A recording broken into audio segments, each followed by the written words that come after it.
was all within 5 minutes is all we had, and then the hail and the rain and the high winds. It sounded like a locomotive coming through. We had to cut our way out.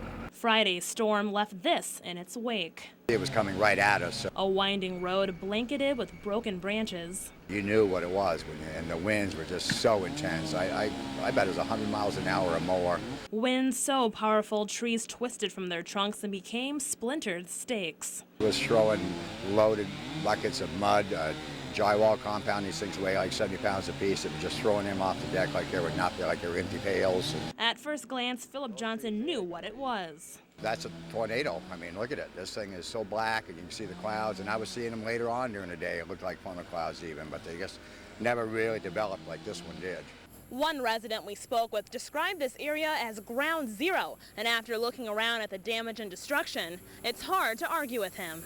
A lot of big trees come down and towed the poles. We got a lot of broke poles we got to fix. Crews from Southside Electric tell us thousands of residents lost power. I think it's the worst I've seen since that storm Isabel. One man lost more than that.